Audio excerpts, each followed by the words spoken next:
어제 연합뉴스 기자한테 이런 전화를 받았어요.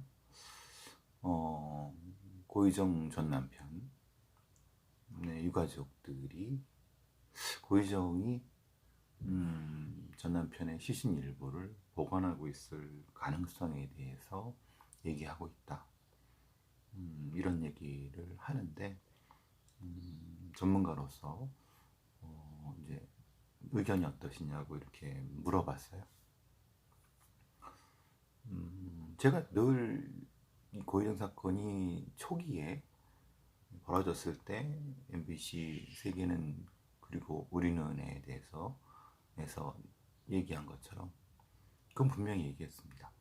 만약 내가 추정한 대로 고희정이 자기 연민형 사이코패스가 맞다고 하면 이게 이제 이 자기 중심성이 강한 자기애적 그 성격 장애를 가지고 있는 자기 연민형 사이코패스를 얘기를 하는 겁니다.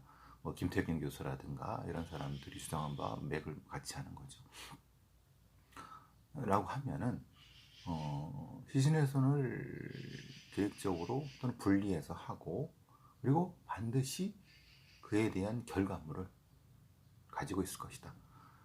물론 그것은 사진으로 말하자면 다수의 사진으로 보관했을 수도 있겠지만은 그런데 지금 이 상황은 다수의 사진만으로 이것을 보관을 해서 리콜을 하려고 하는 그런 유형에 머무르지 않고, 왜냐하면 제가 늘 말씀드린 것처럼 이 고유정이 후각 혹은 촉각적인 형태의 그 어라이절 포인트를 가지고 있다고 하면은 반드시 특정한 신체 부위를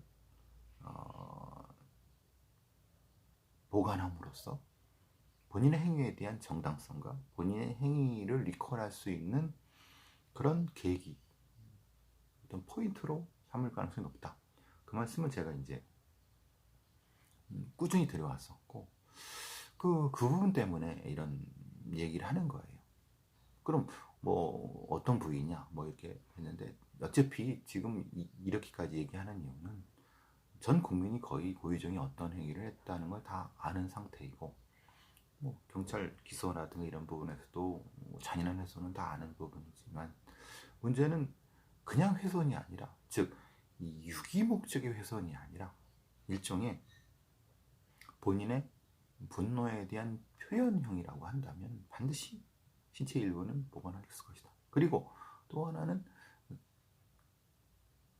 펜션, 그리고 김포에 있는 방에서 전기톱을 통해서 그 정도로 아주 세밀하고 아주 정교하게 처리를 했다고 하면은 사실은 유기 자체는 이미 의미가 없는 거죠. 근데 왜 그 도구들을 청주를 가져왔을까? 라고 한다고 하면 거기에 이제 아이디어가 있는 것은 특정한 형태의 행위를 한 번 더 무엇인가 하려고 하지 않았을까? 그럼 그 행위를 하려고 하면은 당연히 무엇인가 대상이 있어야 되는 거고, 그 대상은 거기 어딘가, 즉 김포에서 청주로 오는 사이 어딘가, 아니면 청주에서 어딘가 놓치고 있는 어떤 부분이 분명히 존재할 것이다 라고 저는 추정을 했던 것이고, 이건 전제가 있죠. 기본적으로 고유정이 사이코패스가 맞다는 전제하고, 제가 추정하는 바대로 자기애적 성격장애 그리고 일부 어떤 특정한 형태의 그 집착적인 성격까지 포함하는 일부 성격장애들의 복합을 수반하는 사이코패스라고 한다면 충분히 가능성은 높다라고 얘기를 했어요. 현재로서는 프로파일러를 투입하든 뭘 하든 실제로는 뭐 자백을 하거나 뭘 하거나 그럴 인간이 아니죠, 고혜정이. 문제는 그러면은 자백이라든가 아니면 이 자백을 받는 것이라고 하는 목적에서 벗어나야 된다는 겁니다. 즉 어느 시기가 지나면, 제가 뭐 그 기자한테도 얘기했지만 이런 전문적인 수사하는 프로파일러들 맡겨야 되는데 이미 다른 형사들이 이 사건에 투입이 돼서 수사를 해서 면담을 하다가 엉망이 되면 그 다음에 프로파일러 불러요. 이건 진짜 최악입니다. 최악. 즉 사실 미국 FBI의 프로파일러들도 그 부분을 걱정을 하긴 합니다. 왜냐하면 애초에 형사들이 이것저것 하다가 망쳐놓은 것을 프로파일러를 동원해서 해봤자 사실은 그거는 불가능하다. 회복하기는. 그런데 미국은 연방수사체계이고 그렇기 때문에 그건 현실을 받아들이면서 1차 수사는 한 다음에 2차 수사는 프로파일을 한다 라는 원칙이 정립되어 있기 때문에 그 부분은 어쩔 수 없다고 쳐도 우리나라는 충분히 경찰 내부의 프로파일러를 고용하고 있는 상태라고 하면 특정한 형태의 수사선이 확보돼 있다고 하면 동시 투입이라든가 아니면 약간 늦더라도 이 면담하거나 아니면 취조하는 과정에서 프로파일러를 동시 투입할 그럴 수 있는 구조는 충분히 존재함에도 불구하고 여러 수사적인 어떤 기초적인 수사 구조의 문제라든가 이런 것 때문에 그걸 못하고 있다. 참 안타까운 부분인 거죠. 그러니까 모든 사건에 그러한 얘기는 아니에요. 근데 처음 딱 봐도 사건이 이상하잖아요. 그럴 경우는 초기에 프로파일러 일부라도 투입하거나 아니면은 최소한 이런 범죄적 경험 있는 사람한테 조언을 받는 방식으로 수사가 진행돼야 된다. 그 초기에 사건을 망치는 경우는 초기에 이건 못한다는 거예요. 즉 능력 없는 형사과장이나 경찰서장이 지 공을 앞세워갖고 뭣도 모르는 새끼들이 지가 하는 식으로 쭉 하다가 망치면 나중엔 쓱 그냥 프로파일러라든가 다른 쪽에 쓱 투입해서 마치 면피용으로 하려고 하는 지금 이런 놈들이 엄청 많기 때문에 이런 사건은 사실은 망가지는 거죠. 망가진 다음에 이제 결국은 뭐냐, 프로파일러들이라든가 아니면 전문 수사관들이 투입된다 하더라도 결국은 못해내면 에이 니네 뭐 해봤자 뭐 등신들 뭐 니들 똑같네, 이런 게 지금 계속 반복되고 있다는 거예요.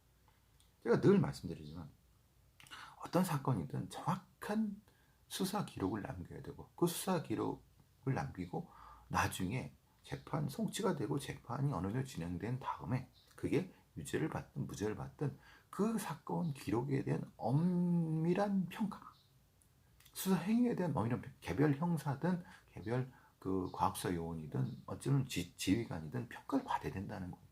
평가를 받기 위해서는 기록이 있어야 되는 거고, 근데 기록을 안 남기려고 해요. 그냥 인지보고서, 수사보고서 정도. 그리고 끝이에요. 왜?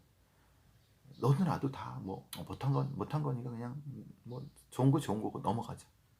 그럼 100년이 지나도 수사는 발전하지 않아요. 거의 뭐 일부 그냥 어쨌든 좀 또라이 같은 형사들이 뭐 한 거 가지고 특출나게 잘해갖고 무엇인가 그걸 가지고 수사 발전한다. 그건 웃기는 얘기죠. 그게 사실 한국 경찰의 수사 역량이 이렇게 돈을 많이 투입하고 이렇게 우수한 인력이 있음에도 불구하고 허우적거리는 이유가 바로 그런 것 때문에 그런 거죠. 참 안타까운 부분입니다. 그러니까 항상 그러잖아요. 한국 사람들, 한국에는 개별 능력은 뛰어난데 조직적인 걸 하다 보면 망가져 버리고, 경찰 수사나 이런 강력권 수사도 저는 동일하다고 봐요. 그러기 위해서는 이런 걸 극복하려고 하면은 늘 제가 말씀드리는 것처럼 기록을 남겨라, 기록해라, 그리고 평가해라. 평가해서 못한 놈은 못한 대로, 잘한 놈은 잘한 대로 평가를 받고 거기에 따라서 승진을 하든 보수를 받든 보상을 받든 그런 것이 진행이 돼야지 발전이란 것이 있는데, 늘 그냥 다 무야무야, 그냥 좋은 게 좋은 거다. 그리고 수사 이제 승진하고 할 때는 다른 의학 들어오고 자기 새끼 챙기고 개판이 되는 거죠. 사실 지금 이 사건도 고의정이 시체 일부러 남겼을 수 있겠다. 충분히 가능성 있고, 모르면 물어보라는 얘기예요. 수사팀들이 물어보고 거기에 대한 광범위한 수사를 하고 기록을 남기고 평가를 하고, 지금 우리가 못했다 하더라도 다음번에 혹시라도 있었을 사건에서 뭔가 이 교훈을 줘야 되잖아요.